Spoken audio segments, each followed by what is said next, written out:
Hi, Fergal here and welcome to A Frame of Mind. Today is day one of the World Championship and we have the defending champion Ronnie O'Sullivan getting us underway. Of course, Ronnie's going for a record 8th world title, having equalled Stephen Hendry's record last year. Myself, I didn't think he needed to win the 7th world title to be deemed the greatest of all time, but the fact that he did, even Stephen Hendry's most ardent fans, and probably Stephen himself, will agree Ronnie is the GOAT. Of course, if he wins 8, not only has he got the record by himself, but then the target for the people that follow him is even bigger again. Somebody would then have to win 9 world titles to overtake him, which almost seems impossible. That being said, this season he's carried a little bit of a hangover from those efforts. And once he did win the Champion of Champions and the Hong Kong Masters, other than that, it's been a quiet, disappointing season. He's looked sometimes like he's struggled for motivation, maybe a little bit burnt out. But again, he's missed a few tournaments. I'm sure he's fresh for this tournament. 17 days, he said himself, it always feels like a little bit too long of a tournament. That being said, he needs to be coming here fresh. Not just happy with his game, but also mentally. And I wouldn't be at all surprised if Steve Peters is here with him for part of this tournament. We're talking about going the distance, but of course Ronnie has had his problems from day one some years. In 2000, David Gray beat him 10-9, and of course 2019, James Cahill bet him 10-8, and he was an amateur. Probably the biggest upset we've had in World Snooker. And again, today, he's a tough opponent. Pang Junxu is not just in good form since Christmas, but even in the last week.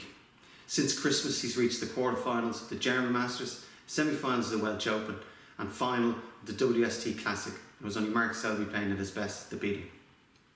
Not just that, but last week in the qualifiers, he played great as well. He was 4-0 down to Ken Doherty and won 10-6, and I know myself that's a hell of an achievement. And also then his final qualifier, he won 10-5. Debutants at the Crucible, you can never be totally sure how it's going to go. Some thrive and get inspired, others go into their shell. And whilst I expect him to put up a good performance, of course, I have to predict Ronnie to win and go into the next round. The other morning match, Stuart Bingham and Dave Gilbert. When you hear the name Dave Gilbert, you still presume he's a top 16 player. He's actually ranked 20 at the moment, that's why he had to qualify. This season hasn't been great for Dave. Not only has he struggled a bit with his game, but also mentally. That was highlighted by the match he conceded early against Andy Hicks in the qualifier for the German Masters. However, he's had time to regroup and come back and played fantastic in qualifying for the World Championship. He had 2 great wins. He beat Barry Pinch's 10-3 and also Matthew Stevens 10-7. A former semi-finalist, I'm sure he's delighted to be back at the Crucible and also delighted that during the qualifying he didn't have any 2-hour frames. Stewart, his opponent, has also had a poor season. He did get to the semi-finals of the Masters and played some very good stuff, but even that £60,000 he won, there was obviously no ranking points for that, and as a result Stewart surprisingly is ranked as low as 29 at the moment. 2 years ago he got to the semi-finals, but that £100,000 he earned has been taken away, so therefore Stewart needs to get back to the semi-finals this year to retain his top 16 status, and that alone can put pressure on the player. In doing research for this match, I came across an amazing statistic. Since they've become professionals, they've played 12 times and Stewart has won all 12 times. Apparently the last time they played as amateurs, Dave won, but Stewart wasn't happy with what he felt was a cocky attitude from Dave. It obviously hurt Stewart, he remembered it and must have used it as fuel in every match they've played since. Again, in listening to Stewart, I know he's been happy enough with his preparation. He practiced games with Matt Selt, Neil Robertson and Ronnie O'Sullivan, which will definitely sharpen it up. However, on the day he travelled to Sheffield, he had a snooker player's nightmare and he had to change his tip. Hopefully that tip is playable, and if so, I think he will beat Dave Gilbert. The first afternoon match is Luca Purcell against Ricky Walden. Again, very similar to Dave Gilbert. When you hear the name Ricky Walden, you just presume he's a top 16 player. Go back a few years, Ricky had problems with his back. That affected his practice and his preparation. He started losing a lot more matches than he had been and therefore went down the rankings. But the last season or two, there's been signs of recovery and he's definitely on his way back. I played him around Christmas time and you could see that all Ricky sharpness was back. Again in the qualifying, he won a fantastic match 10-9 against Tipchaya and New. I'm sure he's looking forward to getting back to the Crucible, particularly as he's some good memories there as he's reached the semi-final before. Luca Purcell had a great start to the season, won the Championship League, also made the final of the English Open. Since then he's had a couple of decent runs, a couple of last 16s, quarterfinals of the Players' Championship. However, when you're discussing Luca Purcell in the World Championships, you have to mention the fact that he's never won a match at the Crucible. For a player who's been tipped as a potential future world champion for years, it's quite an amazing statistic. However, I believe today that run ends and that he beats Ricky in a high quality contest.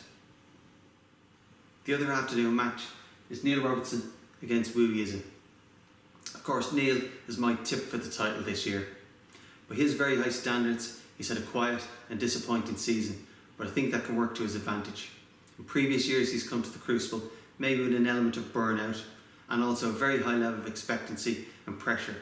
It seemed for many years he was the man to beat, but by the time we got to the quarterfinals he'd ran out of steam.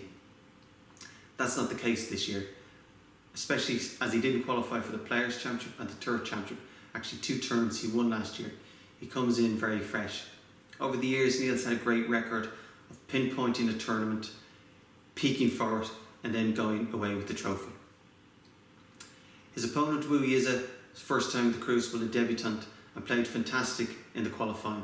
He had 3 great wins, including a 10-2 win over Tian Peng Fei, and also beat Chris Wakelin 10-8, and Chris has had a great season, and he was 6-3 down in that match.